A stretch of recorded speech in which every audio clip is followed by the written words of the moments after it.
pantalla? Sí. Vale, perfecto. Sí. Bueno, muy bien. El otro día vimos... estos son ejercicios tipo. ¿Se ve bien la presentación? Sí. Vale, perfecto.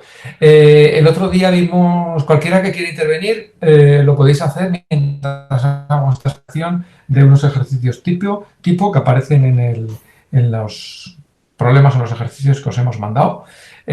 Uno de ellos, bueno, los del 1 al 4 ya lo vimos el otro día en la clase. Entonces aquí hay un tema, el ejercicio 5, que es súper importante. Va a haber dos ejercicios importantes, ¿no? En lo que nos queda de aquí a terminar o hacer el parón de vacaciones. Uno es el cálculo del potencial de las disoluciones y otro va a ser calcular qué especies predominan a un determinado potencial. Es decir, mantendríamos la misma filosofía de lo que hemos hecho en los ejercicios anteriores, de los temas 16, del tema 17, ¿vale? Recordar que del 1 al 4 los primeros ejercicios es para calcular un potencial normal utilizando los valores de las tablas, que en algunos casos, cuando esos valores no están tabulados, podemos utilizar las reacciones químicas y calcular ese potencial a través de la ecuación de Nernst, combinando algunas de los valores que aparecen ya tabulados en las correspondientes tablas que os hemos dado. El ejercicio 5 es muy importante. Vamos a calcular un potencial de una disolución. Una disolución que está formada por hierro 2 y por talio 3, con unas determinadas concentraciones.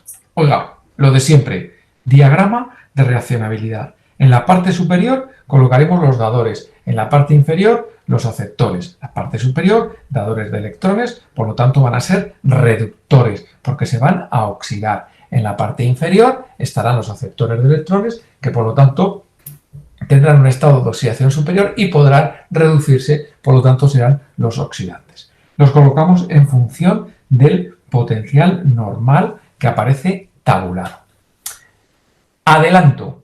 Hay un ejercicio que posteriormente adelanto, y esto es muy importante lo que digo.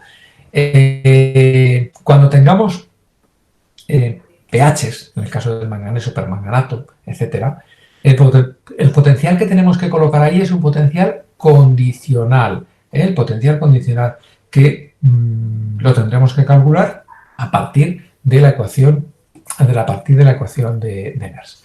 Bueno, yo creo que todos el diagrama de reaccionabilidad, vuestra tabla que la tenéis ahí encima de la mesa, que se ve perfectamente esos valores de los potenciales de reducción, potenciales normales de reducción, del hierro 0, C de electrones para convertirse en el hierro 2, eso es a menos 0,447 voltios, de talio 0 a talio 1 positivo, que eso se convierte, utiliza un potencial de menos 0,336, de hierro 2 pierde un electrón para convertirse en hierro 3, que será un oxidante, 0,771 voltios, y de talio 1 a talio 3, 1,252. Bien, si ordenamos qué especies tenemos ahí, pues tenemos el hierro 2, el talio 3. Vemos que no están en equilibrio termodinámico. Al no estar en equilibrio termodinámico, quiere decir que se va a producir la reacción entre hierro 2 y talio 3, para dar talio 1, que será la especie reducida del oxidante talio 3, y de hierro 3, que es la especie que se ha oxidado a partir del hierro 2. ¿De acuerdo? Ponemos las concentraciones que tenemos ahí. Observar, muy importante, los coeficientes estequiométricos. Tenemos que utilizar, fijaros que de talio 3 a talio 1 son 2 electrones, de hierro 2 a hierro 3 es un electrón, para que no haya ahí electrones que queden por ahí libres, pues entonces tenemos que multiplicar 2 de hierro 2 para dar 2 de hierro 3. Eso se traduce 0, 2, 1, por lo tanto, así que va a ser minoritaria es la del hierro 3, por lo tanto, vamos a tener 0,2 de hierro 3, vamos a tener 0,1 porque necesitamos 2 de hierro para obtener 1 de talio, por la estequiometría. Por lo tanto, de talio 3 me van a quedar 1 menos lo que he gastado, que es 0,9 molar. El nuevo diagrama de reaccionabilidad sería el que tenéis en la parte inferior. Es decir, talio 1, talio 3, hierro 3, talio 1. Es decir, tenemos un equilibrio termodinámico. Tenemos un sistema estable en potenciales, donde el potencial, por lo tanto, será, al ser un sistema, fijaros que es un sistema conjugado, por lo tanto, utilizamos el potencial de ese sistema de talio 1 a talio 3, es decir, 1,252 voltios. 1,252 voltios, aplicando la ecuación de Nernst, para ese sistema, como es un electrón, será menos 0,06 partido por 1, menos 0,059, da igual, partido por 1, logaritmo de ¿qué? De talio 3, de talio 1, perdón, partido por talio 3. Talio 1, ¿cuál es la concentración del talio 1 que nosotros tenemos ahí? Sería 0,1, ¿de acuerdo? Y la del talio 3, que sería igual a 0,9. Bueno, esto en lo que respecta a el cálculo de este potencial, que lo podéis hacer ahí. Daros cuenta de que la última expresión no está bien diseñada, pero bueno, lo vais a poder hacer porque es 2,52 voltios menos 0,06 partido por, y luego por los logaritmos correspondientes que tenéis ahí de uno y de otro, 0,1 y 0,9, ¿vale? Ese 0,10.9 hace relación, está mal calculado el valor de la supongo que luego tú me preguntas, me lo calcularéis, pero yo creo que queda más o menos claro. Lo dejo ahí un poquito para que luego lo podáis analizar. Bien, fijaros que en el caso B, ahí vamos a tener también, nos piden calcular el potencial R2 de un sistema que está formado por hierro 3 y vanadilo, VO 2 positivo. Bueno, fácil. Nos vamos a tablas. Vamos a ver qué le pasa al hierro 3 y vamos a ver qué especie le pasa o qué le pasa, qué potenciales le pasa al VO2 positivo. Tenemos que tener en cuenta, igual que en ácido base, igual que en complejos, todas las especies que pueden tener lugar allí. Entonces, fijaros que en el diagrama de reaccionabilidad tenemos de V sub 0 a V2 positivo, menos 1,175, de hierro 0 a hierro 2, de hierro 2 a hierro 3, de vanadio 2 a vanadio 3, de vanadio 3 a 2 positivos, donde ahí el vanadio funcionaría, evidentemente, de 3 positivos serían 4 positivos, y de V2 positivos a VO2, una positiva, donde el vanadio funcionaría con 5 positivas. ¿De acuerdo? Bueno, pues todo ese sería el diagrama de reaccionabilidad ordenado según todos los potenciales que tenemos ahí en las tablas. Por lo tanto, muy fácil. Segundo paso, poner las especies predominantes. Oiga, tengo hierro 3, lo señalo. Tengo VO2 positivo como las especies que van a predominar, lo ponemos, ¿vale? Entonces llegamos a la conclusión de que eso sí que es un sistema en equilibrio termodinámico y por lo tanto el cálculo de ese potencial va a ser 0,771. Daros cuenta de que para pasar de hierro 3 a hierro 2 tenemos que utilizar, para conseguir ese equilibrio termodinámico, un electrón. De V2 a VO2, 1 positivo, también es un electrón. Por lo tanto, la suma total de electrones es 2, menos 0,059 partido por el número total de electrones, 2, logaritmo ¿de qué? De 1 por 0,2, que sería la concentración de V2 positivo, partido por 1 por 0,1, que sería la concentración de hierro 3. Bueno, eso me sale un valor de 0,876 voltios. Bueno, ejercicio muy sencillo. Os invito a que también cuando acabemos la clase los hagáis, porque el objetivo de la clase de hoy es calcular potenciales en disolución de diferentes especies que van a experimentar un proceso de reducción o de oxidación. Fijaros en el siguiente ejercicio. Nos piden que calculemos el potencial de una disolución donde tenemos 0,01 plata en disolución. Imaginar el nitrato de plata, que lo disuelvo, pero luego añado un poquito de plata cero. Entonces, ¿cuál es ese potencial de la disolución? Bueno, pues aquí tengo solamente el sistema de plata cero a plata más, con un potencial de reducción normal, de reducción de 0,7996 voltios. ¿A qué será igual el potencial de la disolución? Aplicamos la ecuación de Nernst. Será igual al potencial normal de reducción, 0,7996 voltios porque es un sistema conjugado, menos 0,05916 o 0,06 voltios partido por 1, logaritmo de la concentración de plata, la especie dadora, partido por la especie aceptora. Si mantenemos, quiero prestar atención aquí en la fórmula de la ecuación de Nernst, porque si mantenemos la ecuación de Nernst con ese signo menos, quiere decir que en la parte superior del numerador vamos a colocar las especies dadoras y en el denominador las especies aceptoras. Observar que ¿por qué pongo 1? Porque cualquier sólido, como dijimos, tiene una concentración que es igual a la unidad, una actividad que es igual a la unidad, una actividad que se aproxima en concentración y por lo tanto tenemos que poner 1. Por lo tanto sería 1 partido por la concentración que yo tengo en la disolución de 0,01 molar de plata. Y eso me sale un potencial de 0,6813 voltios. Muy bien. Bueno, pues ahí tenemos, por ejemplo, una disolución de yodo y me piden calcular el potencial de esa disolución. Muy bien. Pues yo me voy a las tablas. Y en las tablas me encuentro que el yodo puede ser dador o el yodo puede ser aceptor. El yodo va a ser dador-aceptor, el yodo va a ser un anfolito. Va a ser un anfolito. Entonces va a ser un anfolito donde es un sistema no conjugado. El potencial yodato depende del pH, pero fijaros que aquí sí que me interesa a mí que veáis lo que pongo al final. El potencial entre yodo y yodato, si vamos a la reacción que tenéis ahí de yodato para obtener yodo, que sería ese proceso de reducción, daros cuenta que siempre los potenciales normales que aparecen en las tablas son potenciales de reducción. El potencial de yodato a yodo, el potencial de reducción es 1,195 voltios. Si yo hago una semireacción R2, veo que tengo que poner 12 protones más 10 electrones, es decir, es un potencial que va a depender del pH.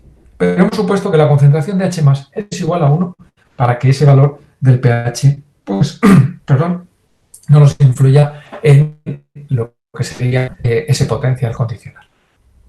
Observar que se trata de un sistema no conjugado.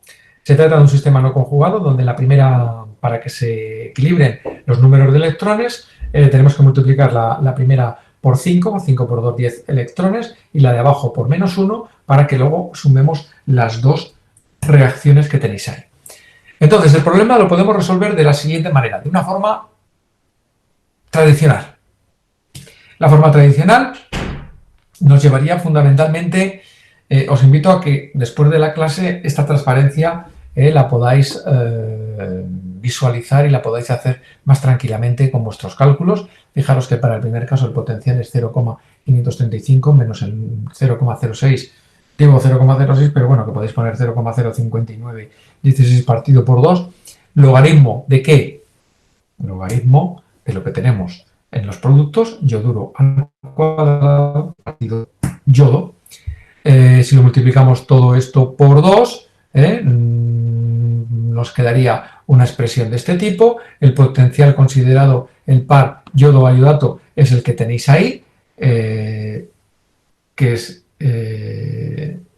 simplemente lo que he hecho aquí es para quitar ese valor, lo pasamos al otro lado. Aquí en este caso sería 10 igual a 10 por 1, quitamos el 10 de ahí, nos queda esa expresión y sumamos las dos ecuaciones, 2e más 10e, miembro a miembro, y al final nos va a quedar un potencial donde mediante las relaciones estequiométricas, fijaros que esto es muy importante, cuando yo sumo los dos potenciales me llego a tener un valor del potencial en la tercera línea que es igual a 2 por 0,535 más 10 por 1,195 partido por 12, es decir, ese potencial de un par no conjugado, ese potencial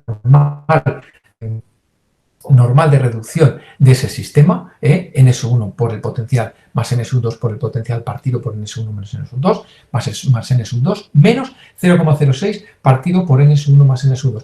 Fórmula que aparece en la teoría, lo que veis, lo que tenéis en los ejercicios de la presentación teórica con las diapositivas comentadas, ¿vale? Y donde nos aparece el logaritmo de yoduro partido por yodato al cuadrado y partido por H+. Nos vamos a la expresión primera, vemos ahí que tendríamos esta expresión puesta en la ecuación que tenéis ahí.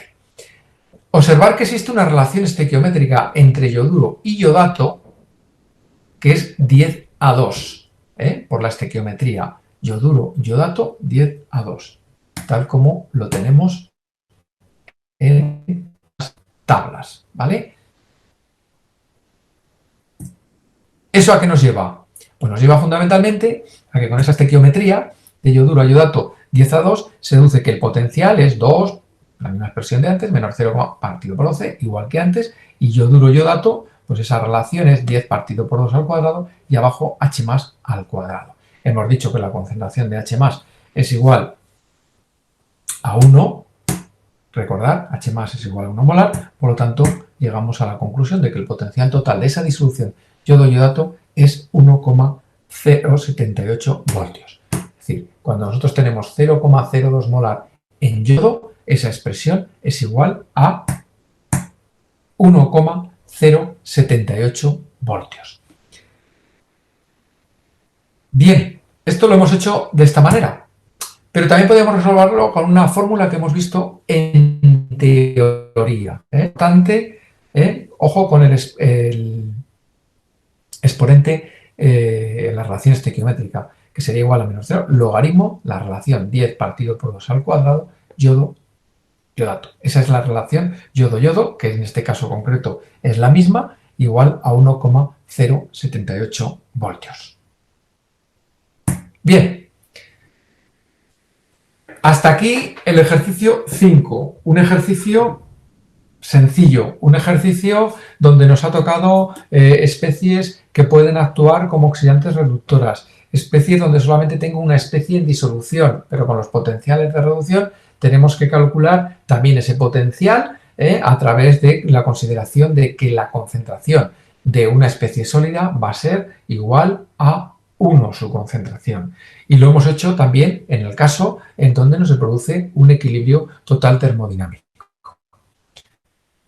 Fijaros que el ejercicio 6 es un ejercicio, vuelvo a insistir, utilizando zonas de predominio. En los potenciales también es importante lo de las zonas de predominio. Por esto este ejercicio 6 nos va a resumir o nos va a hacer énfasis en lo que hemos visto en clase.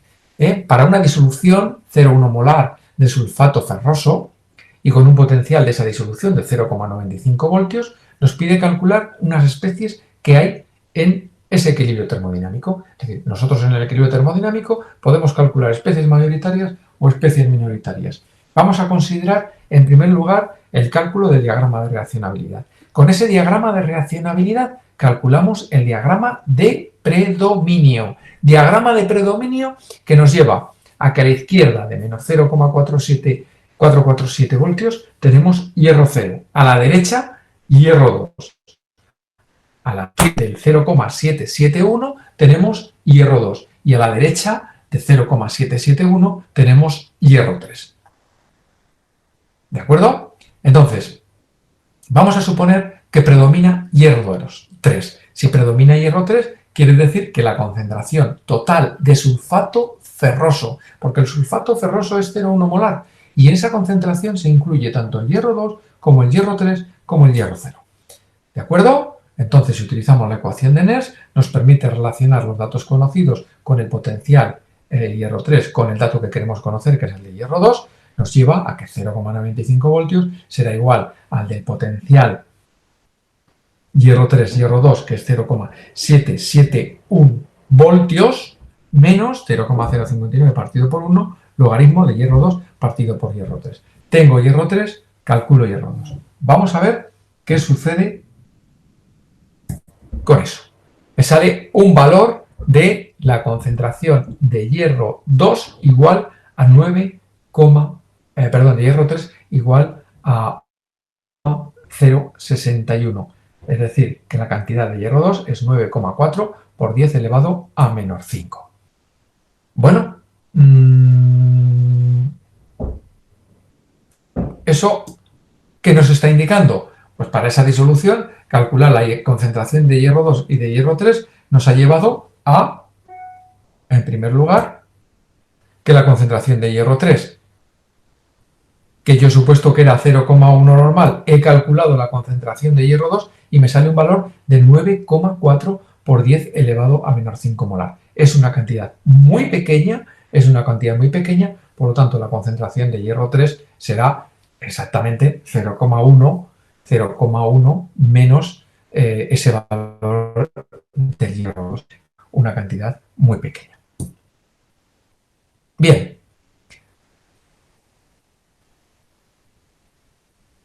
El ejercicio B nos dice que calculemos la concentración total del hierro de una disolución donde la cantidad de hierro 2 es 10 elevado a menos 4 molar y el potencial de la disolución 1,2 voltios.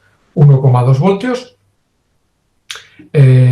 nosotros vamos a calcular, nos va a salir un valor, fijaros, el voltaje que es 1,2 voltios es la concentración en la disolución, será menos 0,059 partido por 1, logaritmo de hierro 2, hierro 3, logaritmo de hierro 2 partido por hierro 3 es igual a 1,2 menos 0,031 partido por 0, igual a 7,25. Al final me sale una cantidad de hierro 3 que es igual a 1,78 por 1000, es decir, 1,78 por 10 elevado a 3 molar, y eso relativamente es imposible. O sea, no podemos calcular una concentración total de hierro de una disolución donde la cantidad de hierro 2 positivo sea igual a 10 elevado a menos 4.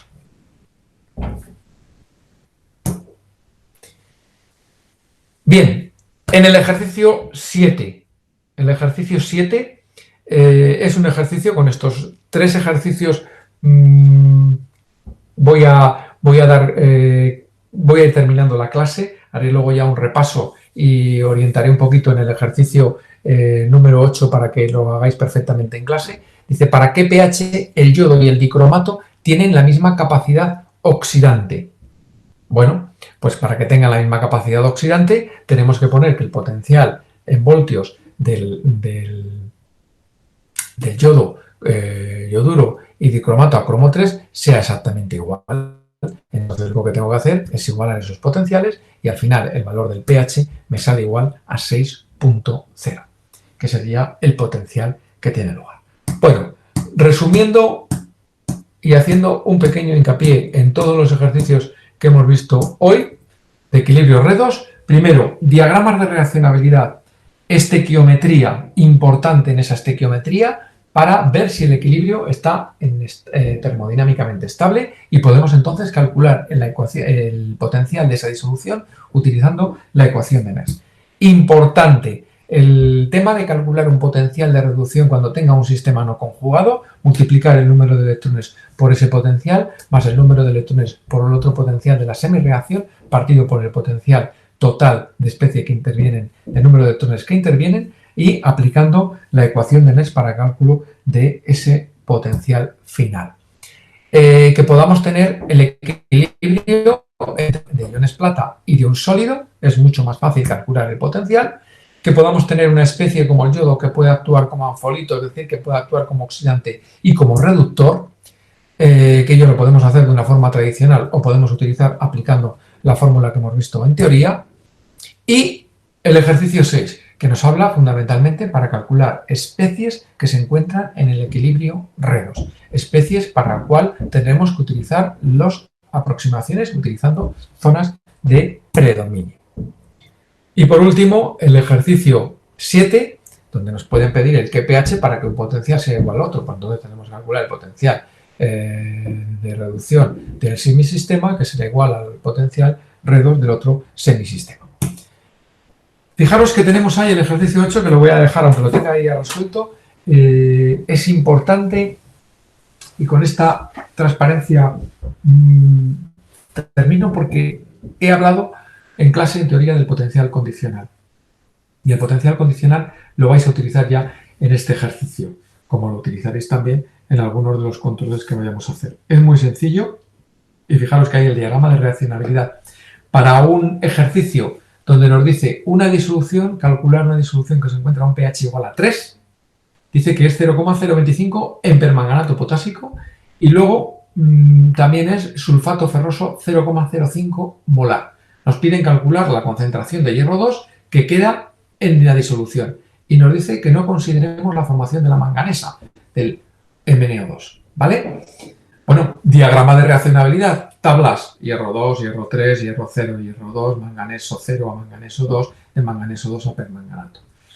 Fijaros que aquí el potencial que yo tengo que colocar no es el de 1.507. Tengo que colocar un potencial condicional para pasar del manganeso 2 al permanganato, que es de 1,223. Ese potencial viene del cálculo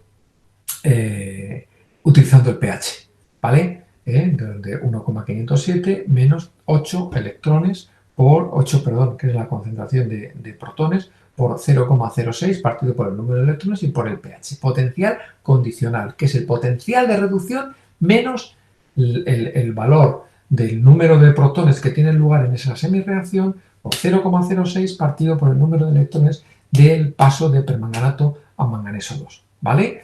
Y multiplicado por el pH. Eso nos da un valor de 1,223, que es el que tenemos que colocar en el diagrama de reaccionabilidad. Importante, muy importante, cuando tengamos unas semireacciones, unas sustancias que intervenga el pH a la hora de tener esa reacción o semireacción de reducción, tenemos que considerar el potencial condicional, el que aparezca en el diagrama de reaccionabilidad. Observar que según eso no existe un equilibrio termodinámico. Observar que no existe un equilibrio termodinámico. Como no existe un equilibrio termodinámico, la reacción que se produce es entre hierro 2 más permanganato para producir hierro 3 más manganeso 2, con esas concentraciones que tenéis ahí. Entonces, el nuevo sistema, según ese equilibrio que tenéis ahí, fijaros que la especie predominante va a ser el permanganato. Necesitamos 5 de hierro, por lo tanto, será 0,05 la cantidad de permanganato que vamos a necesitar va a ser únicamente 0,015. Ese 0,01 se nos va a formar de manganeso. De hierro 3 se va a formar 0,05, pero va a desaparecer todo el hierro 2. Por lo tanto, de permanganato me va a quedar. ¿Me va a quedar qué? Pues 0,05 menos el valor que corresponda a lo que ha reaccionado con el hierro 2. Entonces, eso se traduce en 0,015 molar. Lo llevamos al diagrama de reaccionabilidad, por lo tanto vamos a tener manganeso 2, 0,01, vamos a tener permanganato 0,015 y vamos a tener también hierro 3 con una cantidad de 0,05. ¿Vale? Ese potencial que yo voy a calcular es un potencial que va a estar conjugado, por lo tanto voy a utilizar la concentración de manganeso 2, que es 0,01, y la concentración de permanganato, que es 0,015, y en este sistema, para pasar de uno a otro, hemos utilizado 5 electrones. El potencial de permanganato a manganeso 2 es el potencial condicional 1,223, por lo tanto de ahí vamos a calcular un valor de la concentración de hierro 2, que es igual a 1,05 por 10 elevado a menos 9. Valor extremadamente muy bajo, ¿vale? Muy bajo esa cantidad que nosotros hemos obtenido. Bueno, este sería el ejercicio. Es un ejercicio muy sencillo, pero donde lo que a mí más me interesaba era que vieseis fundamentalmente el valor de cómo se calcula el potencial condicional, que va a ser importante a la hora de colocarlo en el diagrama de reaccionabilidad, ¿vale? Hasta ahora, cuando teníamos hierro 2, cromo 3, en el caso de que fuera cromo 2, pero bueno, está también el paso al dicromato, ahí sí que va a intervenir también el pH, pues entonces en ese caso tenemos que tener en cuenta el potencial condicional. Bien. Vamos a abrir el turno de preguntas. Entonces, para mañana, por favor, simplemente repasar todos los ejercicios, haciéndolos los cálculos numéricos de estos ejercicios para que os salgan correctamente, y mañana ya concluiremos con este tema de problemas, en este tema de ejercicios, que yo creo que puede ser bastante interesante para el desarrollo y para entenderlo perfectamente.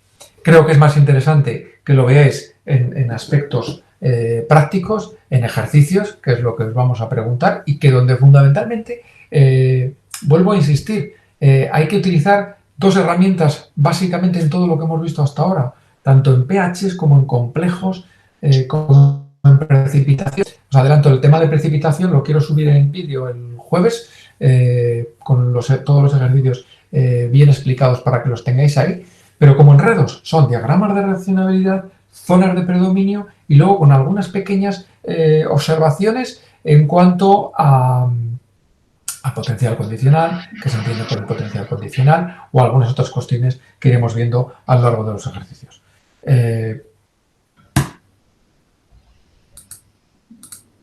Bien.